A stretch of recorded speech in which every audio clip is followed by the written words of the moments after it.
vida, ¿no?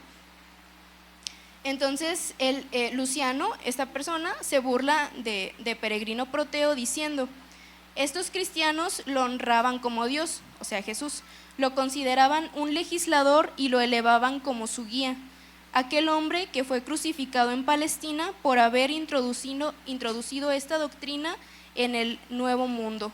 Y entonces nuevamente está hablando de un personaje a quien honraban como Dios, que fue crucificado y que él fue el que inició pues esta nueva creencia en el mundo, ¿no? Y más adelante dice: de hecho, estos desventurados estaban convencidos de que serían inmortales y vivirían por la eternidad. Le hace con tono sarcástico porque se está burlando, o sea, estaban convencidos de que serían inmortales y vivirían por toda la eternidad. O sea, casi como diciendo, los tontitos, pobrecitos, ¿no? Y con base en ello desprecian la muerte, y la mayor parte de ellos se entregan conscientemente a la muerte. Además, su primer legislador, o sea Jesús, les convenció de que son todos hermanos entre sí, una vez que tras haber rehusado venerar a los dioses griegos, se postran ante aquel mismo sofista que fue crucificado y viven de acuerdo con sus normas. Y nuevamente tenemos un testimonio de cómo era la vida de los cristianos durante el primer y segundo siglo después de Jesús. O sea, se reunían en comunidad, se llamaban a sí mismos hermanos, estaban dispuestos a morir por sus creencias y todos concordaban con una misma figura de Jesús. ¿Sí se dan cuenta de eso? O sea, concuerda la historia, ¿no? Si esto fuera como un juicio como en Estados Unidos, que ponen así el acusado, los acusados, y están los abogados, los litigantes y el jurado y el juez y todo, tendríamos que ver todas estas evidencias. Si se les hace más didáctico, piénsenlo así, ¿no? O sea, como uno da una evidencia, el otro la refuta, otro así, algo así véanlo, ¿no? Otro personaje, que creo ya es el último, es Mara Bar Serapión. Nuevamente, perdón, ya sé que no se pronuncia así. Él. Él fue un filósofo estoico de una provincia romana de Siria. Él es conocido por una carta que escribió a su hijo, que también se llamaba Serapión. Otra vez, es una fuente que no estaba hecha para que las personas la vieran, ni para que pasara hasta 2000 años después. Era una carta personal entre él y su hijo. Esta carta está compuesta por… se me fue. Está más o menos datada entre el 73 después de Cristo. O sea, también es muy reciente, 50, 60 años, 50, 40 años más o menos. Y esta carta nos habla o nos puede dar una referencia acerca de la crucifixión de Jesús. Y dice: ¿qué más podemos decir cuando los sabios están forzosamente arrastrados por tiranos? Su sabiduría es capturada por los insultos y sus mentes están oprimidas y sin defensa. ¿Qué ventaja obtuvieron los atenienses cuando mataron a Sócrates? Carestía y destrucción les cayeron encima como un juicio por su crimen.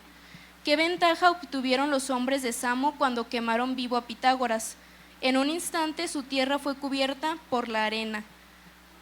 Aquí este personaje fue castigado, no me acuerdo si fue encarcelado, por él creer en estos sabios. Y entonces él en lo que está redactando está como reprochando eso. O sea, ¿qué se ganaron de haberle hecho esto a Sócrates? Pues se ganaron cosas malas. Y después, por haberle hecho esto a Pitágoras, también se ganaron cosas malas. Y él habla de tres sabios: de Sócrates, de Pitágoras, y después habla de Jesús. Dice: ¿qué ventaja obtuvieron los judíos cuando condenaron a muerte a su rey sabio? No menciona a Jesús ni menciona a Cristo, pero pues a quién se podría referir, ¿no? Después de aquel hecho, su reino fue abolido. Dios, de manera justa, vengó a aquellos tres hombres sabios. Los atenienses murieron de hambre. Los habitantes de Samo fueron arrollados por el mar. Los judíos, destruidos y expulsados de su país, viven en la dispersión total. ¿Sí se acuerdan que yo tengo algo contra el pueblo de Israel? Y que les dije que en toda la historia está registrado como lo que les dijo Dios de que siempre iban a ser extranjeros. Aquí ya se sabía, ¿no? O sea, habían pasado 100 años y ya eran peregrinos incluso en su propia tierra, ¿no? Entonces él hace esa relación, ¿no? Por haberle hecho eso a su rey sabio, Dios los castigó de esta forma. ¿Sí se fijan? O sea, ni siquiera él está diciendo que cree en Cristo, en Jesús. De hecho, está poniendo a Jesús a la par de Sócrates y de Pitágoras. O sea, eso nos habla de que no tenía ni siquiera idea de quién era Jesús, pero sí había escuchado hablar de él y de que el pueblo de los judíos lo había condenado a muerte y que por eso había sufrido consecuencias de Dios. ¿Okay? Y ya termina con: pero Sócrates no murió definitivamente, continuó viviendo en la enseñanza de Platón. Pitágoras no murió, continuó viviendo en la estatua de Juno. Ni tampoco el rey sabio murió verdaderamente, continuó viviendo en la nueva ley que había dado, o sea, con la práctica del cristianismo, ¿no? O sea, todavía en esa fecha pues se sabía, ¿no? Entonces, nada más ya como para terminar esta parte, nuevamente vuelvo a hacer énfasis en que se empieza pues a escribir sobre cristianismo y sobre Jesús cuando empieza a causar incomodidad. No tenemos registros directos de Jesús, pero sí tenemos los relatos posteriores que nos hablan o nos pueden dar como una luz de su existencia, ¿no? Personas que no eran cristianas, que eran judías, que eran romanas, que eran pues completamente aparte del cristianismo, de todas formas pues dejaron evidencias de su existencia. Y es que pues un hecho tan grande no podía pasar pues tan desapercibido, ¿no? Y de hecho dimensionen esto, como ya les dije, no era tan fácil pasar a la historia, no era tan fácil ser documentado. Entonces, ¿qué tan grande tuvo que haber sido este movimiento cristiano como para que sí quedara registro? Y de estos hombres, o sea, no era cualquier cosa, no era la señora que se ponía a escribir en su casa sobre el cristianismo y sobre Jesús, eran historiadores romanos del imperio que hablaban sobre Césares, ellos eran los encargados de registrar la vida y la historia de estos personajes, ¿sí? Bueno, pasamos entonces a otra cosa que ya me voy a ir mucho más rápido. Otros escritores bajo los que también, ¿le cambias por favor? También tenemos indicios de un Jesús histórico. El primero es Clemente de Roma. O sea, aquí ya es diferente, estos sí ya eran cristianos, ya eran creyentes, ¿no? Igual el hecho de que sean creyentes no les quita mérito ni les quita veracidad. Entonces el primero, Clemente de Roma, él fue un líder de la iglesia en el primer siglo y él escribe una carta a la iglesia en Corinto en la que habla de las enseñanzas de Jesús, su muerte y su resurrección entre los muertos. Está más o menos datado entre el 88 y el 101 después de Cristo. Clemente fue discípulo de Pedro. Entonces tenemos aquí una persona que tuvo una relación directa con uno de los discípulos de Jesús, ¿sí? No es Pedro, no, pero de Clemente sí hay registro. Es como uno de sus maestros, piensen, y tú, Itzel, uno de tus maestros así chido. Piensa, di el nombre, por favor. ¿Quién? Virgen, o sea, su profesor virgen, que es de ¿qué? ¿Música? Que da una clase de teoría musical.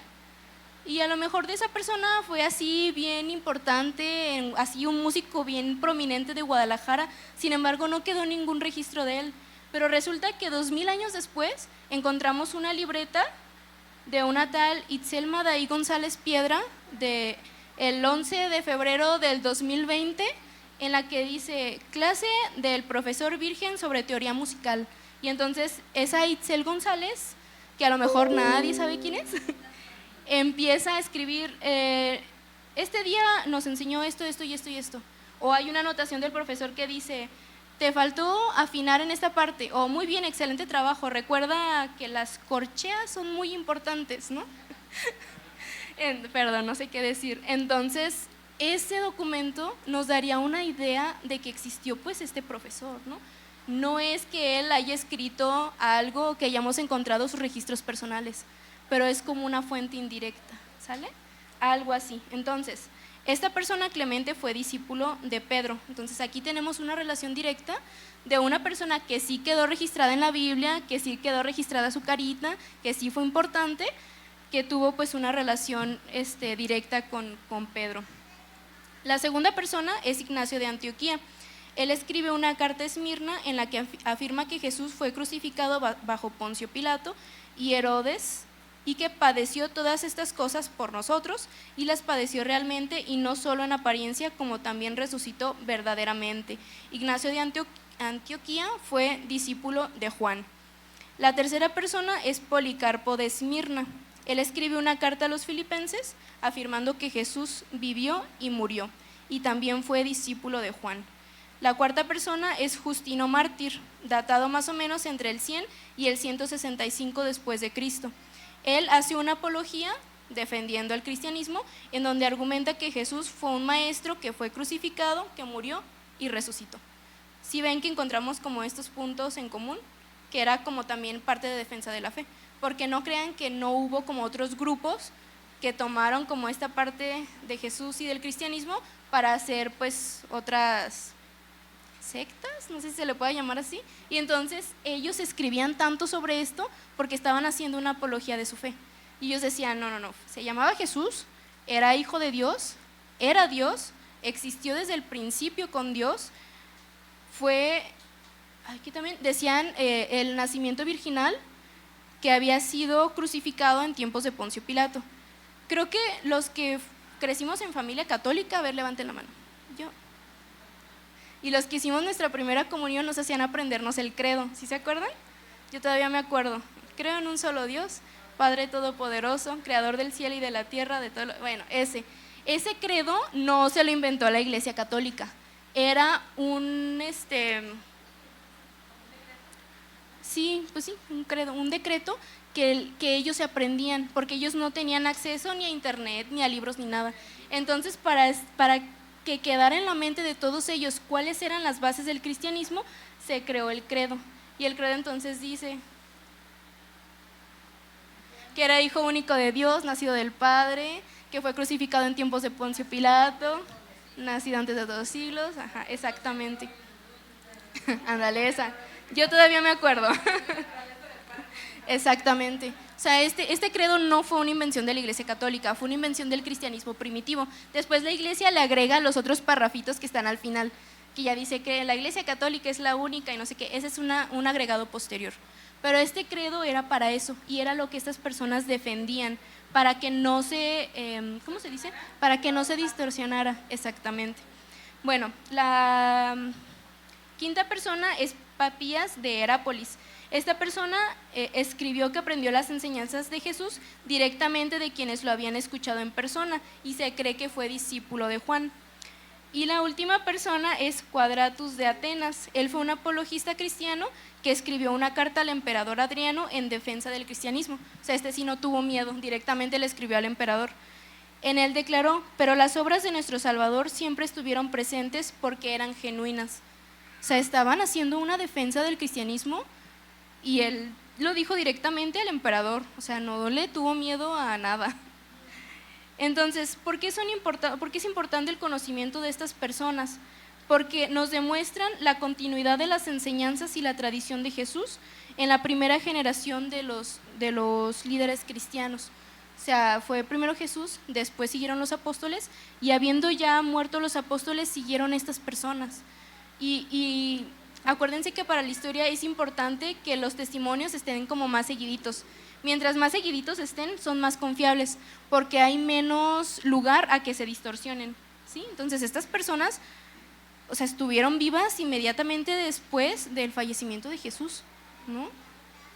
Y bueno, todavía tengo mucho más, pero creo que ya sí no voy a alcanzar a decirlo todo, porque ya llevo 45 minutos. Pero nada más me gustaría ya terminar pues en una reflexión. Aquí no puse las evidencias que sí tienen que ver con la Biblia, porque la Biblia, como ya vimos las semanas pasadas, también puede ser considerada una fuente histórica verídica.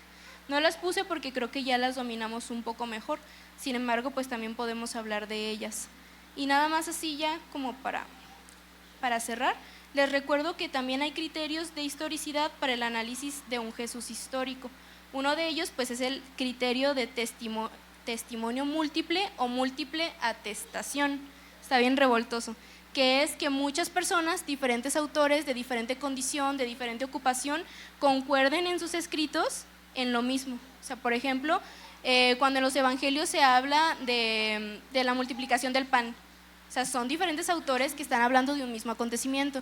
Van a tener diferencias, sí, porque acuérdense que la perspectiva del espectador es diferente, ¿no? Pero en lo esencial se concuerda. Entonces aquí podemos trasladarlo no solamente a los evangelios o a la Biblia, sino también a todos estos personajes. Como todos concordaban que, por ejemplo, Poncio Pilato había sido el regente en el poder cuando Jesús fue crucificado, ¿sí? Entonces, una palomita. Otro es el criterio de coherencia, y es que el Jesús presentado siempre es el mismo, o sea, es un Jesús coherente. No es como que, es que el Jesús del que habla Flavio Josefo era un niño de 13 años y el Jesús del que habla Tácito era un hombre de 80, o el Jesús del que habla fulanito es completamente amoral y el Jesús del que habla este otro es una persona virtuosa. No, si se fijan, siempre es constante que las características de Jesús son las mismas, ¿sí? No hay discrepancia, sino una coherencia. Un tercer criterio sería el de rechazo o el de la dificultad, que este es bien interesante, porque a pesar de que tanto en la Biblia como en estos testimonios, o sea, se muestran cosas que a lo mejor no son muy bonitas, como este testimonio de que los cristianos que eran llevados a juicio después se arrepentían. O sea, no es una historia redactada para que siempre le dé la victoria al cristiano, ¿no? A lo mejor si hubiéramos sido nosotros, como que omitíamos esa parte de, no, todos los cristianos eran llevados a juicio y todos defendían su fe y los ponían en el Coliseo y todos aceptaban morir. No, o sea, dentro de estos relatos, de estas evidencias, también hay cosas que a lo mejor son muy incómodas, ¿no? Igual que en la Biblia hay pasajes que no son para nada lo que Dios quisiera, ¿no? O que sean evidencias de la voluntad de Dios. Sin embargo, son cosas que pasaron y que fueron hechas por hombres y que están ahí. Entonces, este criterio nos habla de que no tenemos una historia disfrazada para ser bonita o para siempre darle la razón al cristianismo, sino que hay cosas que pues son incómodas y de todas formas están ahí, ¿no? Y finalmente, el criterio de sintonía, que tiene que ver con que el contexto geográfico, cultural, social y político sea coherente, ¿no? Como les decía hace no sé cuántas semanas, o sea, no puede ser que en uno de los testimonios digan, y bueno, sí, ok. O sea, el lenguaje, el contexto, los personajes de los que se hablan es coherente. Porque, por ejemplo, hay veces que en las series de época, que de la época victoriana, de la época medieval, no sé qué, y según lo hacen todo muy bonito, con velas y todo, pero luego las mujeres tienen la ceja bien sacadita, ¿no? O no tienen así absolutamente ningún vello en el cuerpo, o los hombres tienen los dientes perfectamente blancos y parejitos. Bueno, ese obviamente pues se les perdona porque pues son películas, ¿no? O sea, nadie está diciendo que haya sido así realmente. Sin embargo, ese tipo de cosas pues nos hablan de que eso no es verdad, ¿no? Entonces, en este criterio eso es lo que se evalúa, que la geografía, el contexto cultural y social y político sean acordes así como fue realmente en la historia. Y ya con esto, entonces ahora sí ya termino. ¿Le pasas, por favor? Estas son algunas de las evidencias que encontré, que pude ver que sí eran así bien, porque hay otras que están pues todavía en duda. Esta primera imagen es el estanque de Siloé, donde Jesús sana a un ciego, que hace poquito tiempo fueron encontradas las escaleras, que no estaban todavía desenterradas. Entonces, hasta donde vi, la idea era desenterrarlo todo. ¿Sí se acuerdan que les dije que a veces, o sea, la arqueología pues es algo muy difícil, ¿no? Porque muchas cosas ya están completamente sepultadas, ¿no? Entonces requiere de mucha tecnología y de mucha precisión. Entonces, el hecho de que no haya testimonios arqueológicos sobre Moisés o sobre no sé qué, no quiere decir que no existan, quiere decir que no las hemos encontrado. Entonces, es una evidencia de eso, ¿no? Entonces, encontramos que hay un pasaje que dice que Jesús sanó a un ciego en los estanques de Siloé, y los estanques de Siloé sí existen, ¿sí? Y el siguiente, por favor. Sobre la existencia de Poncio Pilato. ¿Sí se acuerdan que les dije que hasta como 1960 o 70 decían, no es cierto, nunca existió Poncio Pilato en la historia, nunca se ha registrado que haya existido un tal Poncio Pilato? Por lo tanto, la historia de la crucifixión de Jesús y de que se lavó las manos y eso no puede ser verdad. O sea, la historia sí lo dice, pero sí se acuerdan que el conocimiento se va generando y que la ciencia es el tope más alto del conocimiento humano y que por ende se va transformando, ¿no? Y vamos aprendiendo cosas nuevas. Entonces resulta que se encuentra esta inscripción que dice Tiberio Poncio Pilato, prefecto de Judea. ¿De dónde era prefecto Poncio Pilato? De Judea. ¿En qué tiempo? En el tiempo de Tiberio. ¿Sí se acuerdan que una de las evidencias decía en el tiempo de Tiberio? Bueno, pues Tiberio estaba Tiberio estaba gobernando cuando Jesús fue crucificado, y el prefecto de Judea, o sea, el presidente municipal, era Poncio Pilato. Entonces, si ya tenemos esa inscripción, que ya se comprobó que es real, que no fue alterada, etcétera, pues entonces se comprueba que sí existió un Poncio Pilato. Y entonces, todas estas inscripciones que les leí, que decían, y fue crucificado en tiempo de Poncio Pilato, y fue en tiempo de Poncio Pilato, y fue condenado en tiempo de Poncio Pilato, pues ya podemos hacer como la relación, ¿no? Y entonces encontramos que este criterio se me fue cómo se llama, que este último criterio del que les hablaba, que tiene que concordar, ¿mande? Ese, que, aquí lo tengo en la misma hoja, el criterio de sintonía, pues sí, puede ser verificable, ¿no? Y bueno, ya ahora sí para finalizar, siempre digo que va a durar 40 minutos y siempre me paso un montón. Pues ya como reflexiones, en la investigación que estuve haciendo, encontré así como que ningún historiador serio se atrevería a afirmar que no existió Jesús. Pero aquí vamos a hacer unas ligeras aclaraciones, ¿no? Cuando digo esto, hablo del Jesús histórico, o sea, de una persona llamada Jesús, que hizo como todas estas hazañas, que bajo su enseñanza se creó pues esta nueva religión cristiana y que se siguió practicando, etcétera. La historia hasta ahora, por su carácter científico, no va a admitir, por ejemplo, que Jesús realizó milagros, que Jesús multiplicó el pan, que Jesús convirtió el agua en vino, porque la historia es una ciencia. Si se acuerdan que ya por el simple hecho de ser una ciencia, te enmarca en algo que ya no puede salir más para allá, ¿no? Es una limitante que tiene. No quiere decir que por eso no sea verdad, porque la ciencia no es absoluta, ni tiene el conocimiento absoluto.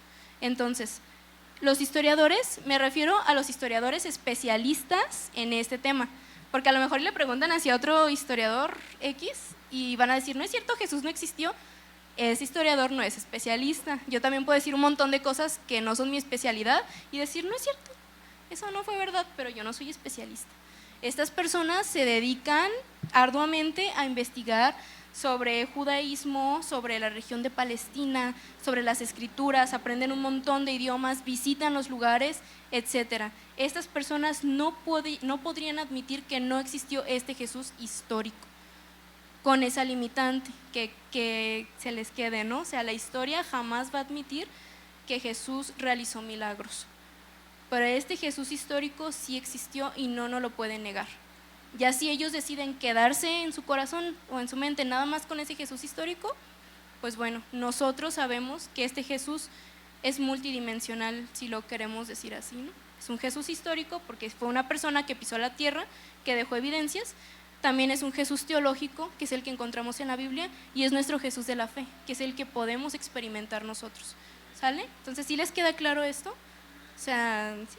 Más o menos. Bueno, esa sería pues la reflexión final. Y otra cosa que también ya no alcancé a hablar, pero sí lo he repetido creo desde las semanas pasadas, es que hay personajes históricos que damos por hecho que sí existieron, que tienen menos evidencias que Jesús. O sea, todas estas evidencias que yo les mostré, hay personajes que de veras damos por hecho que sí existieron, que tienen menos documentación a su favor. Por ejemplo, uno de los más controvertidos, que ya casi está comprobado que no existió, es Sócrates. Y Sócrates por muchísimo tiempo fue estudiado en las escuelas como un filósofo muy importante y bla, bla, bla, bla. De Sócrates no hay ningún registro autógrafo, igual que Jesús, o sea, él no dejó sus propios registros. Se sabe de él por las enseñanzas de sus estudiantes, esencialmente de Pitágoras, que fue su discípulo más cercano. Pero ya hasta ahorita está así como bien en duda la existencia de este personaje. O por ejemplo, otro que se creía también que se había existido era el rey Arturo, que ese sí ya está comprobado que es un personaje de la ficción. Pero si se fijan lo que volvemos otra vez a cómo la historia o la ciencia se va revelando a sí misma, y esto más que ser datos curiosos que da así como la historiadora, o sea, me gustaría que se queden con la reflexión de que hasta este momento, después de 2000 años, con estos mismos criterios, no se ha podido desmentir la existencia de Jesús, ni de la Biblia, ni del cristianismo. O sea, y se les ha sido sujeto a mucho rigor académico, porque es un debate increíble el que hay en la academia sobre la existencia de Jesús o no, o de personajes históricos. Entonces, con todo ese rigor, o sea, ¿cómo me dices que hay otras personas a las que se les ha estudiado menos, que ya se comprobó que no existieron, pero con Jesús nada más no pueden, ¿no? O sea, sí te da como para reflexionar, ¿no? Y bueno, y ahora sí, ya duré 1 hora. Hasta aquí sí sería todo por mi parte. Espero pues que sí les haya sido de provecho y que de verdad pues les ayude, más que tener pues un conocimiento aquí, que les ayude pues a fortalecer su fe, ¿no? Y si en algún momento se presenta, pues que también le den luz a esas personas que a lo mejor por la necesidad de su corazón jamás se van a poner pues a revisar estas cosas, ¿no? Bueno, ya sería todo por mi parte.